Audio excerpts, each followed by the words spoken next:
Alright, may ni-install tayong LED light to 20 volts sa ating i-discuss kung paano ito gawin. Hello guys, magandang buhay. So, andito na naman tayo. Pag-usapan natin yung LED tube light. Para lang ito, disclaimer, hindi po tayo magaling. So, ito po para lang sa kaalaman para sa lahat. Ibabahagi ko lang yung aking nalalaman kung patungkol sa itong LED tube light.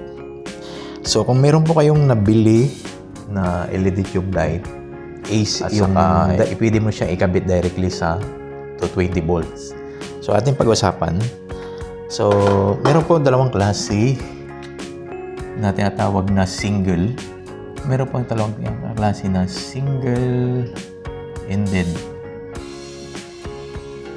at saka double-ended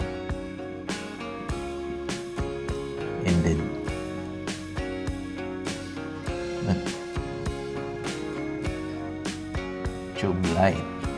Okay. So, ito po yung single-ended. So, kung inyong makikita, ito may dalawang pin, at saka may dalawang pin.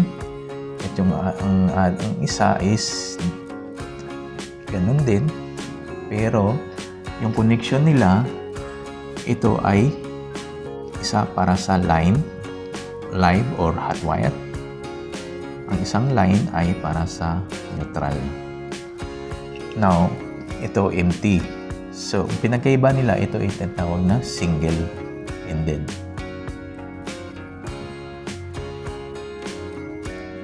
Ito naman ay tinatawag na double.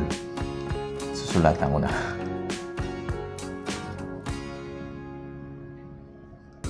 Okay, so bakit double?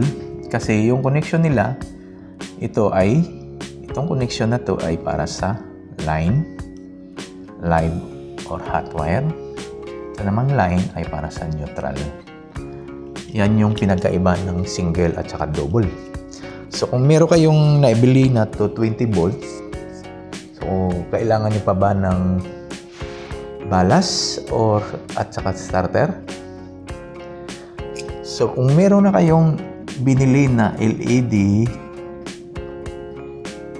tube 220 to 240 volts, maybe hindi makikita dyan, 220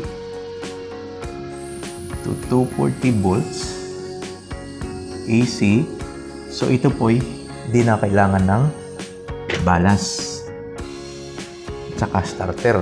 So, pwede nyo na siyang tanggalin yung balas at saka starter. Pero, aking explain kung paano nyo i-connect. So, now, meron tayong, di ba, meron yan sa dulo na socket. Yung socket niya may dalawang klase. Yung shunted at saka non-shunted.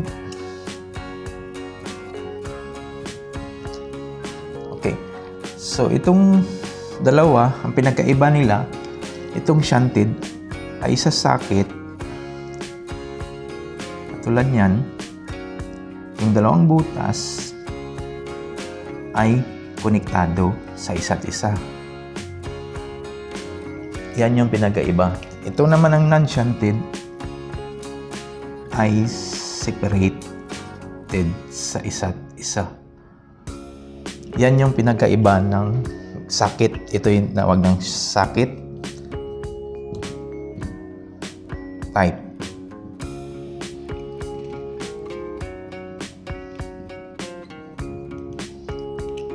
Shunted or non-shunted. So, it means, kung meron kayong ito, naka-line, either pwede rin ito, kung itong side na to, kung double-ended, pwede pa rin siyang magamit itong dalawa.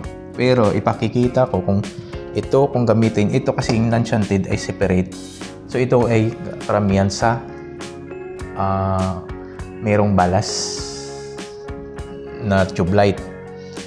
So, yung balas, it means kasi hindi to 20 volts yung fluorescent tube. So, anong kailangan? Kung bumili kayo ng LED tube light na 220 to 240 BAC.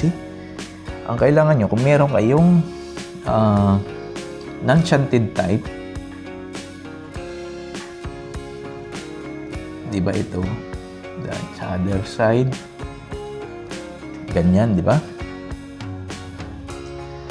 So, kung i-connect nyo, kung meron kayong AC na LED tube light, pwede pa rin i-connect, tanggalin lang ang connection nito. Pwede nyo rin ikabit, pero itong isang line, wala na connection. Bali, itong isang line, kailangan wala nang connection ng isang line. Ang isang line lang merong papuntang neutral. At saka isang line, kasi i-connect nyo, di ba? Ilagay nyo itong sa socket. So, itong line, kailangan wala na itong connection. Or ito, papuntang live or line. So, unlike dito,